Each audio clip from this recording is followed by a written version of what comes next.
1971 में ब्रिटेन उन system brake हो गया। मतलब अब यहाँ से कोई भी कंट्री को अगर अपना करेंसी प्रिंट करना है तो वो गोल्ड बैक होने का कोई ज़रूरत नहीं है।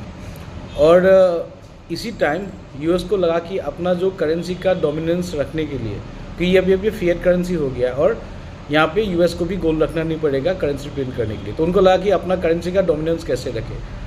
तो इसके लिए यूएस ने विज़िट किया सऊदी अरेबिया और वहाँ से बातचीत हुआ कि जो भी क्रूड ऑयल होगा वो डॉलर में प्राइस होगा और इसके एक्सचेंज में यूएस अपने डिफेंस हो या मिलिट्री सपोर्ट सऊदी को प्रोवाइड करेंगे।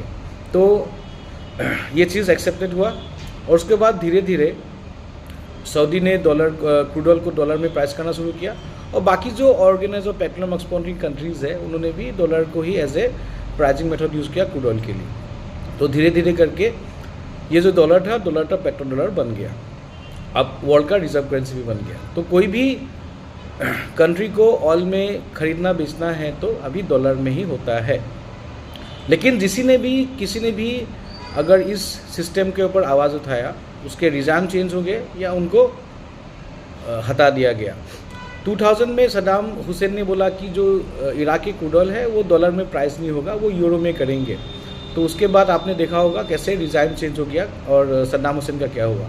गद्दाफी ने भी सेम किया था, लीबिया में सिविल वॉर हुआ, उन्होंने भी बोला कि गोल्ड बैक कुछ करेंगे लेकिन यूएस डॉलर को एज ए ऑयल ट्रेड के लिए यूज़ नहीं करेंगे, ऑयल प्राइसिंग के लिए। तो गद्दाफी भी हट गया।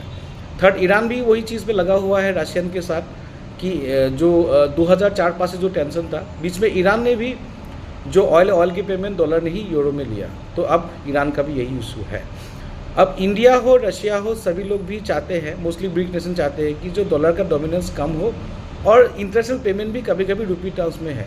हालांकि इंडिया, रशिया और चाइना, इस कंट्रीज़ को मिलिट्री कैप्चर करना या रिजाइम चेंज करना बड़ा मुश्किल है। अगर होता तो शायद इंडिया, चाइना और रशिया का भी रिजाइम चेंज हो जाता अगर भी कर देते। लेकिन फिलहाल इंडिया साइकोलॉजिकली थोड़ा बेटर है और इंडिया का खुद का न्यूक्लियर कैपेबिलिटी है। तो इस टाइम में यूएस क्या चाहेंगे, इकोनॉमी के लिए रशिया हो, चाइना हो, इंडिया को ब्रेक डाउन करना। तो मतलब जब तक यूएस डॉलर है, यूएस इकोनॉमी चलेगा, स्ट्रांग रहेगा। लेकिन जिस दिन ये dollar as a reserve currency का रोल डिमिनिश हो जाएगा, तब गोल्ड का प्राइस भी बढ़ेगा और यूएस का डोमिनेंस भी ख़त्म हो जाएगा।